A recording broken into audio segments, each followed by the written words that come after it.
Welcome to another exciting episode of Musa and Show. Here is what we have today. Sanibonani, ngaphambi singene kwivideo yanamuhla. Ngifisa uqala ngikulandela umlando ukuthi eSouth Africa ngesikhathi uhulumeni wayephethe ngaleso sikhathi i-ruling party kwakuyi-National Party. Ngicabanga la kwaku-91 ifuna uku-introduce i-value added tax kwenzakalani.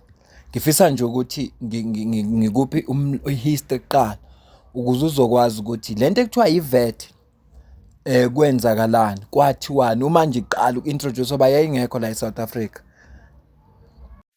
The African National Congress was among several organizations that united against the introduction of value-added tax in the early 90s.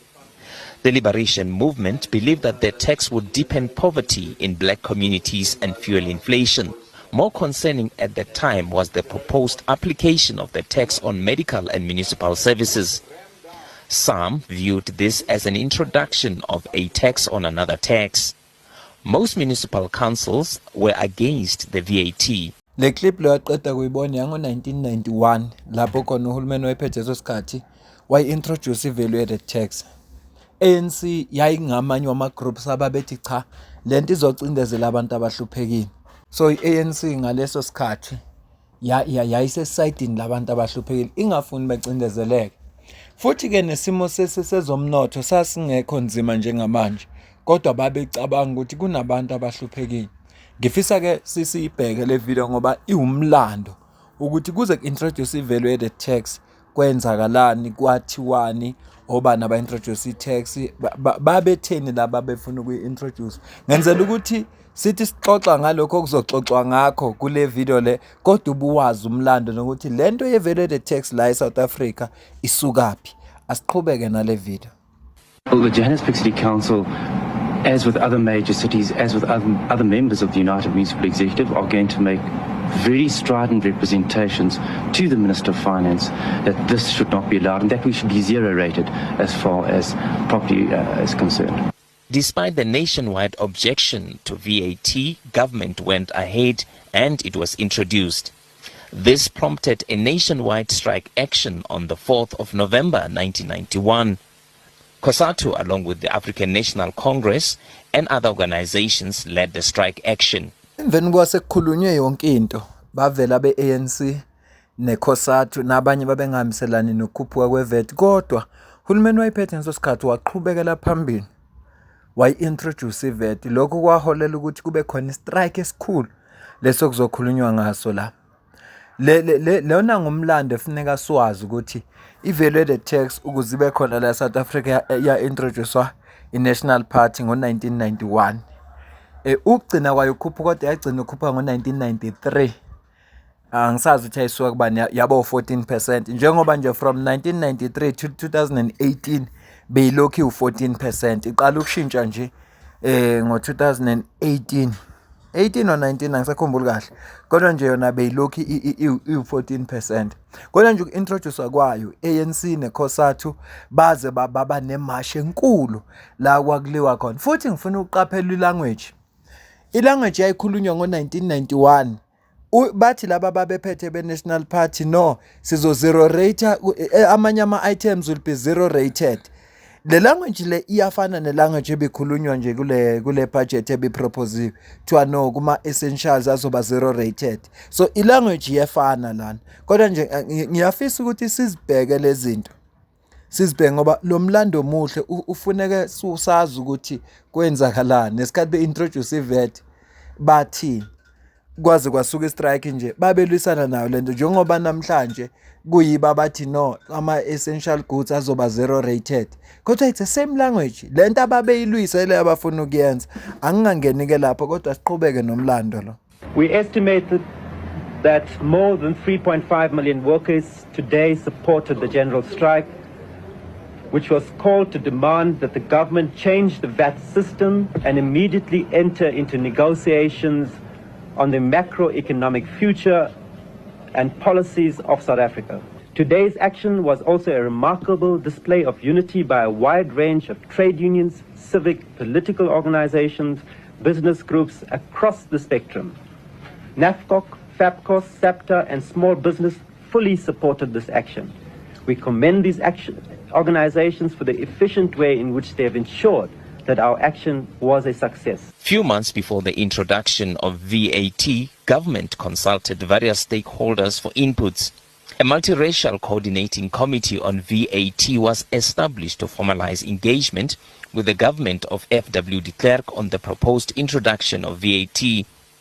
The group was represented by 18 organizations, including Operation Hunger, trade unions, consumer and health bodies. The state president has given us his undertaking that he would look very seriously at the proposals we put before him today, particularly those proposals relating to zero rating of basic foodstuffs, the provisions for mechanisms to enable particularly the disadvantaged communities on questions of water and electricity.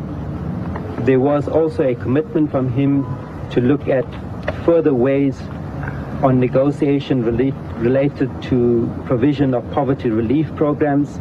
We do believe, however, and made it very clear in our meetings, that we felt that those provisions for poverty relief were totally inadequate. The education sector took the decision not to take part in the nationwide protest actions, but teacher unions warned that pupils and teachers were prepared to join the picket lines soon after the examinations. We don't want to plan any form of mass action because we think that all our efforts must be directed at the examination process. After examinations, we are considering possibilities of students and teachers participating in the strike because we are actually supporting the campaign against VAT in the country. Ngishaba amabhizinisi njengoba bebalama organization ngokuhlukahlukana kwabo nabe babe isupporta imash eyenzeka elwisana nendaba ye-VAT. Lokho kwazi kwaholela ukuthi othisha bathi cha nabo bayayisupport ukuthi babanje ukuthi nje kusabhalwa ama-exam kodwa makuphela ama-exam othisha nama-student nabo bazongena emgwaqweni ngoba belwisa indaba ye-VAT. Kuyinto ebangafisi ukuthi ikhuphuke. Kunama-proposal-ke abathi babawafakile ey'ntweni abazicela bafisa ukuthi zenzeke. Asiqhubeke nawo lo mlando. The coordinating committee on VAT was established to look at some of the concerns raised. ANC and COSATU members were included in the committee. Despite this, there was still a lack of trust between the ANC and the National Party government. At the very last meeting, when our committee had a meeting with Du Plessis, all he did was demonstrate his Kragdade hate and informed the committee that he is not prepared to move even an inch towards meeting the demands that are being made by the people. Mr. Chairman, this is a clear indication that the South African government in implementing this tax is actually making a mockery of the whole process of negotiation. But what do we find on tax?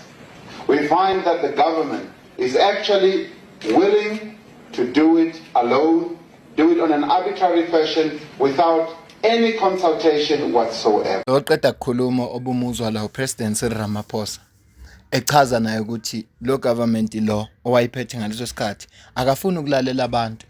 Yazi lento esho uPresident Cyril Ramaphosa la engikhumbuza inkulumo yakashuwo uMinister of Finance Enoch Godongwana ngesikhathi ethi ibudget ayinegotiate. The only person akhuluma naye yena uPresident.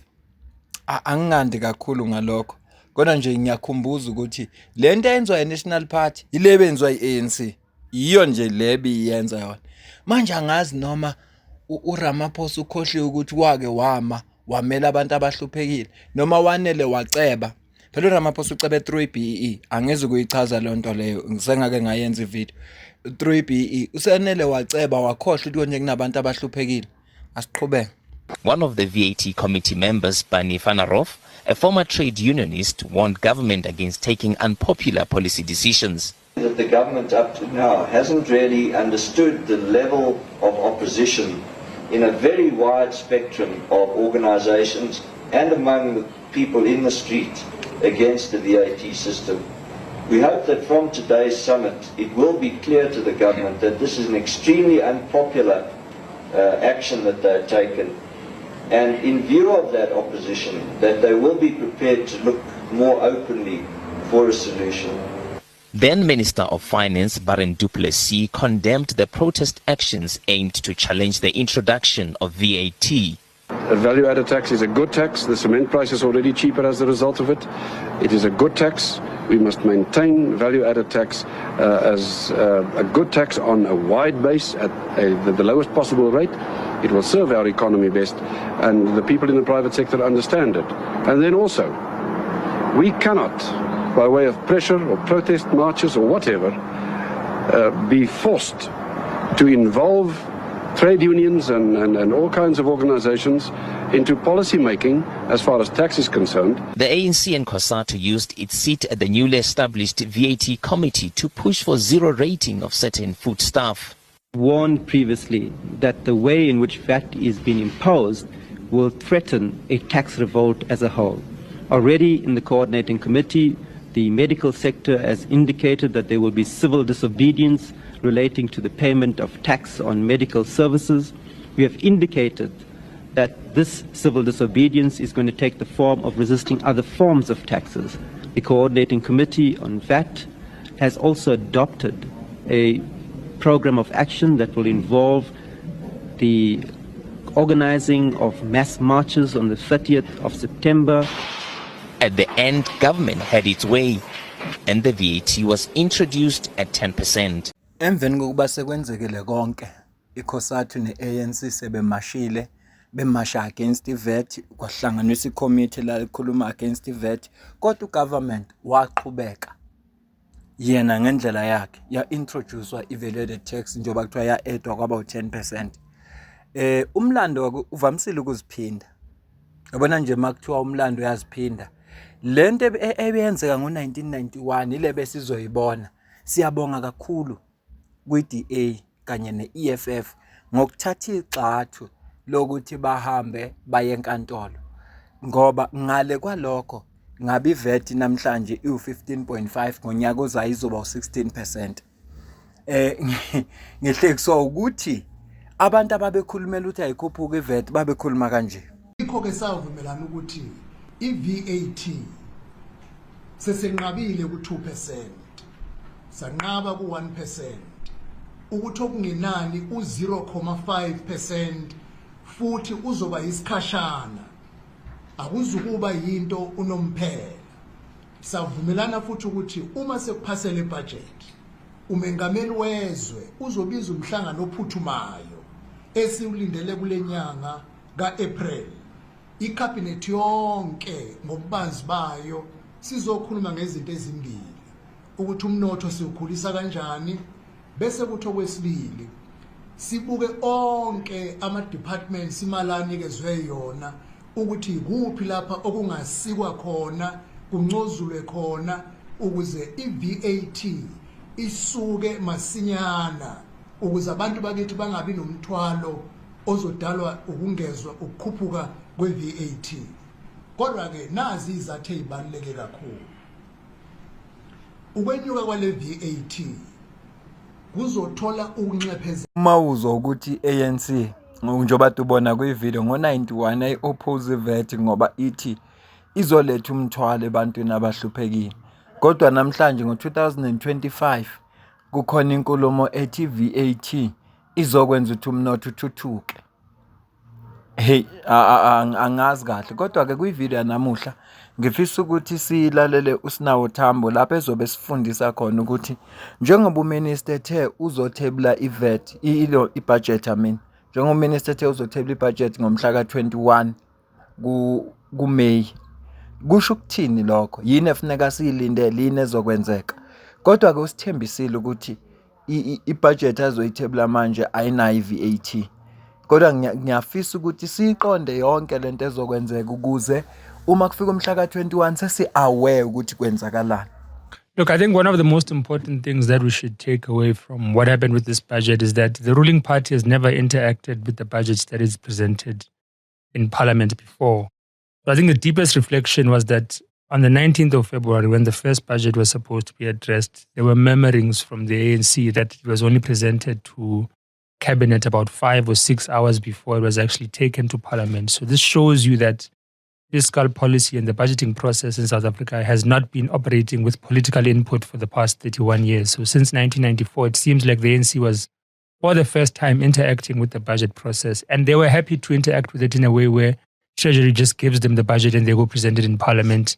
And Enoch Godongwana even says under normal circumstances that would just pass through the ANC's majority vote. So they didn't have any appreciation of the technical process around it. They didn't have any interest in having political input about it. And they had sort of submitted all forms of fiscal planning to National Treasury because of the presumption that there's an inherent expertise that should not be sort of fiddled with. And I think that has been a grave mistake the ANC has made and has been the result of why there's so much unemployment, so much stagnant economic growth in South Africa. So I think that's my biggest takeaway, that it's unfortunate that the ANC did not really interact with the budget process until it came to not having the majority it had to just pass it and tick a box as it had in the past. Kubalulekile ukusho sinawo la ukuthi i-ANC for the past years beyine majority, so ibudget beyiphuma ku National Treasury ifike lapha umuntu ophela wamconsultayo upresident bafike basitshela ibudget njengoba injalo beyingasebenzi lento yedemocracy ngoba zonke inqomo efuneka zithathwe bayi majority bazovota in favor of ibudget. So kulesikhathi lapha funeka babuse khona ngokubambisana. Inkinga yokuqala ababenayo ukuthi ababonisananga ne-DA namanye ama-political parties ngoba kuthiwa awu-10 ama-political parties okufuneka ukuthi babonisane nawo ibudget ukuze ba-represente bonke. Benza lento ebejwayele ukuyenza eminyakeni edlule bathi uma bethi bayenza i-PDA yathi no nathi sifuna ukufaka i-input cause aninayo i-majority. Yaqala lapho inkinga yokuqala futhi-ke asikubonge ama-political parties enza ukuthi i-ANC ingabi ne-majority ngoba ukube beyine-majority namhlanje ngabe iveti u-17% ngoba i-ANC bezovota in favor. Uyakhumbula babecula kanjani ngesikhathi iphasile i-fiscal framework? Babecula o-Gaten Mackenzie nabo bonke laba abanye babecula.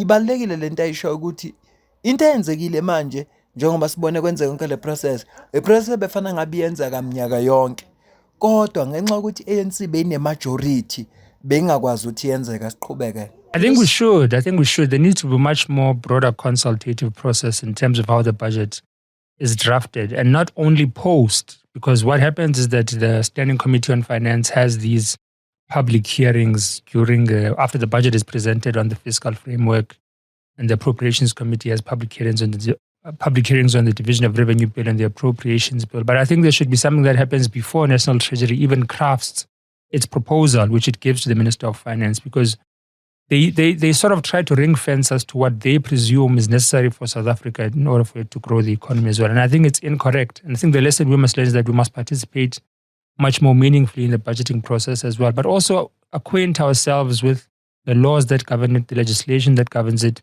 and break. There's a mirror that National Treasury puts up, and I think the Minister of Finance and the ones of the past as well, of utilizing this dense economic jargon that sort of cuts off ordinary citizens from interacting with the budget process.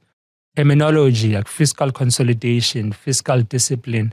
So they sort of cover all of this meaningful budget process that affects the ordinary citizen with terminology that sort of cuts you off and makes you disinterested. So we need to engage in active citizenship in terms of understanding the legislative process around the budget, but also challenge Treasury to make it more accessible in terms of language, because it's not necessary to call the cutting of spending for health, education, and social grants fiscal consolidation. It's austerity. Even austerity is a rather dense word. You can call it spending cuts and explain what they entail.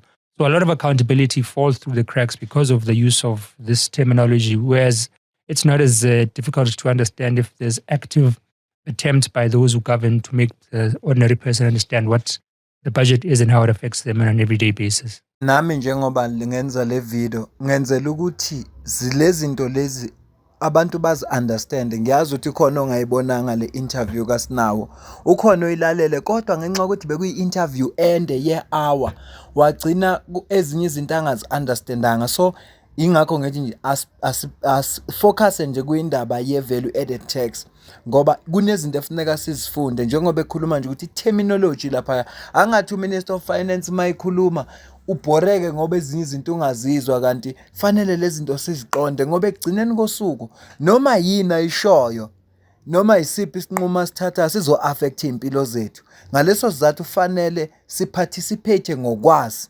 Siparticipate ngoba ekugcineni kosuku zonke into asuke azikhuluma imali zethu ze-tax. Mase thatha imali engaki endaweni ethize funa yonke le language makayikhuluma sibe sazi ukuthi kuthiwani. So ingakho nami ngithatha isinqumo sokuthi angenze le video la izo break down khona ezinye izinto not zonke. Kodwa lezi ezibalulekile. Siyabonga futhi kwi-platform njenge-702 ukuthi imbizo sidawo abazichaze lezi zinto ukuze thina njengama-voters, thina njengama-taxpayers sazi kwenzakalani. Ngoba kubuhlungu ukuthi kukhulunywe nge-VAT uthi ulalela abantu ubone ukuthi eyi yazi labantu kusafuneka kubuyelwe emumva kuqale kuchazwe kuqala izinto nanokuthi lento iqala ihamba kanjani. Hayi ukuthi uminister ama esememe esethile wathi ngizokhuphula i-VAT noma ngizothatha imali ethize ngiyenza into ethize suke sekunjalo. No, it's a proposal.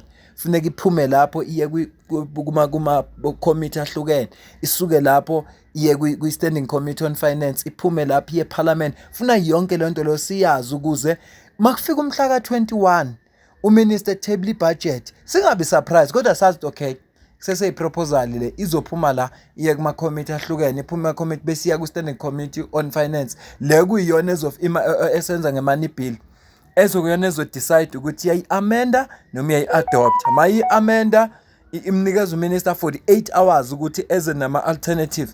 Uma ngabe beyi-adopta bayi-adopta njengoba injalo imuvele eparliament ivotele. From lapho-ke sekuyaqala kuyiwa ku-revenue of division, i-division of revenue bill.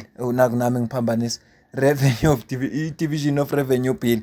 Yeah, silungu naso sibuye sibaleke ingakho ngingenzi channel nginga-presenting ngesilungu ngoba sibuye sibaleke asiqhubeke naye. Look, it looks like, for example, we already have the power. So parliamentarians don't seem to understand the powers vested in them by legislation to interact with the budget proposals.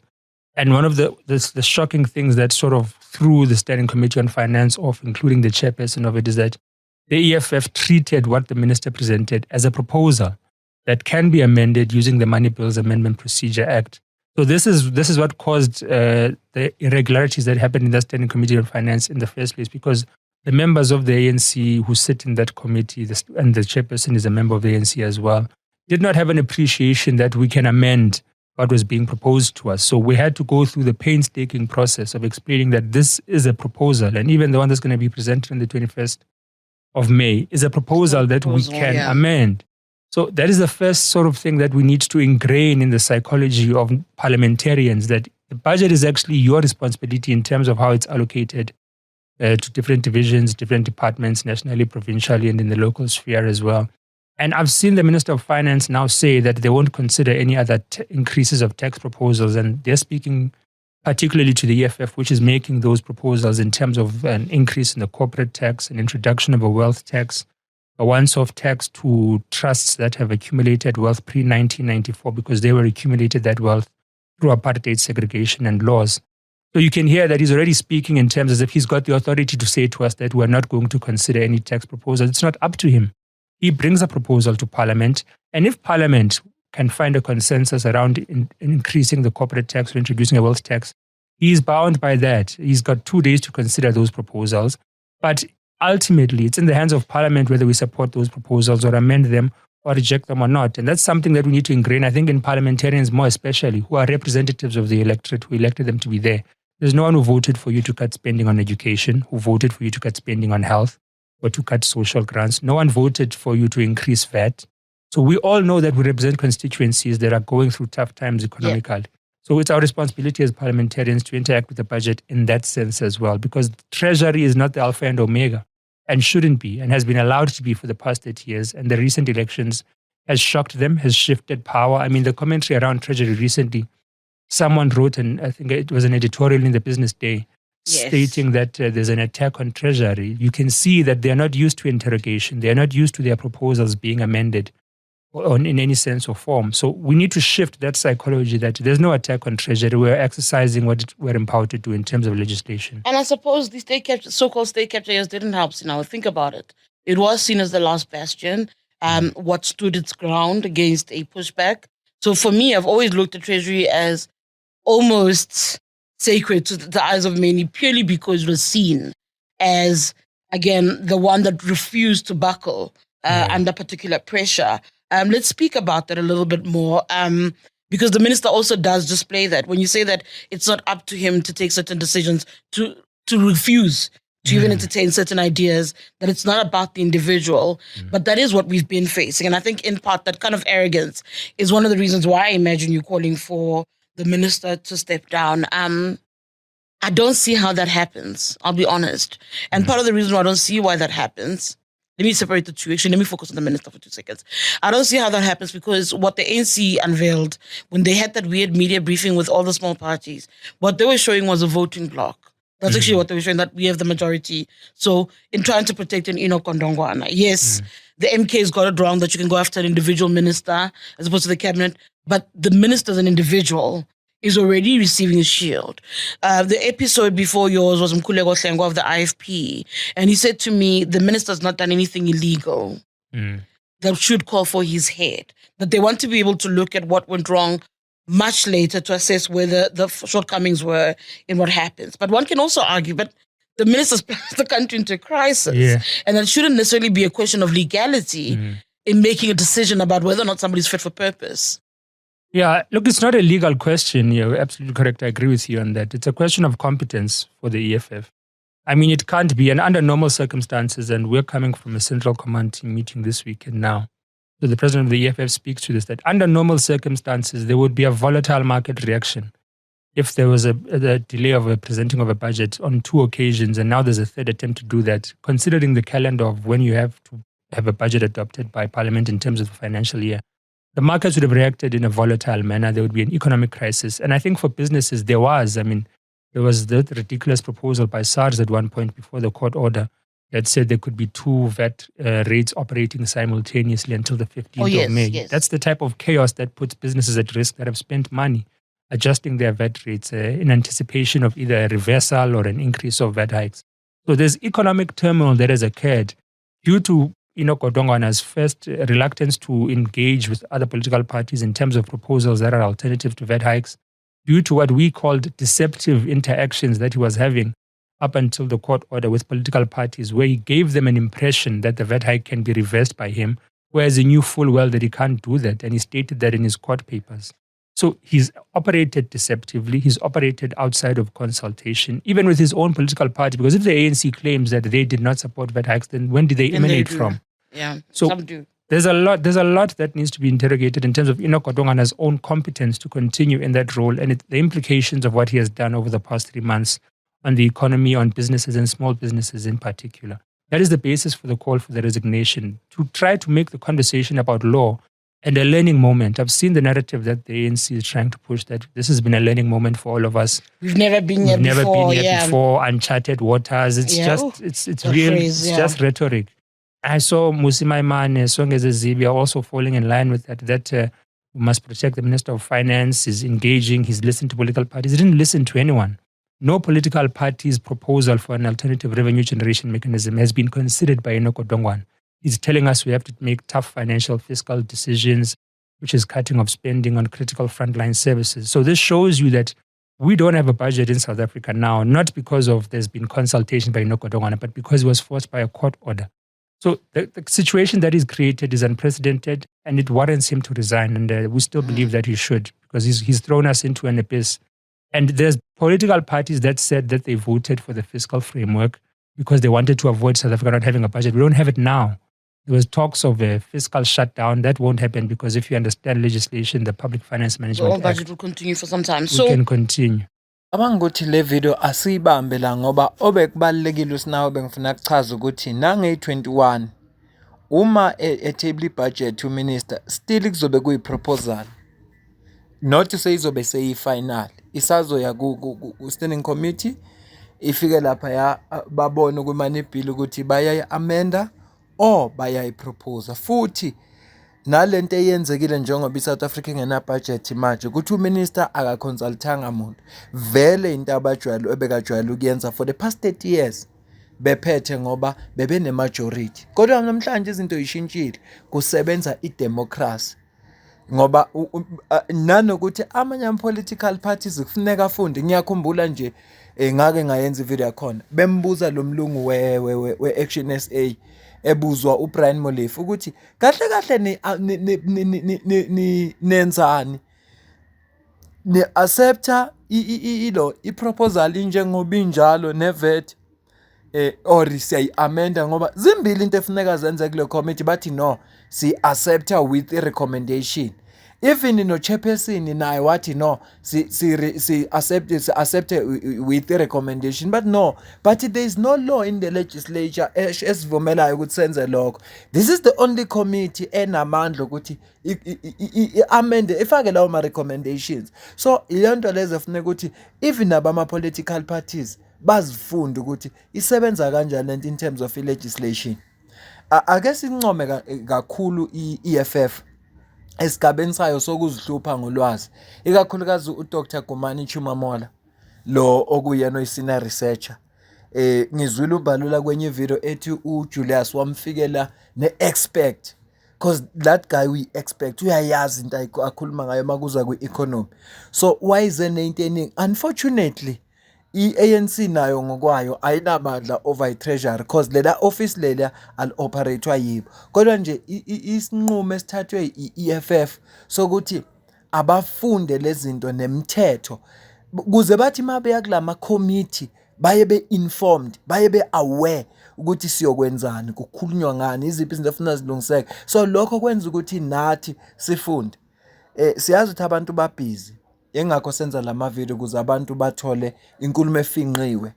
Ama-portfolio committee aya broadcastwa live daily mawakhona, as long as iparliament ilivulile aya broadcastwa. Kodwa siyayisinilethele lezi zinto, ingakho kwesinye isikhathi ngenza lama video nje asuke ezosifundisa ngoba ngisuke ngifuna ukuthi lezi zinto lezi siziqonde.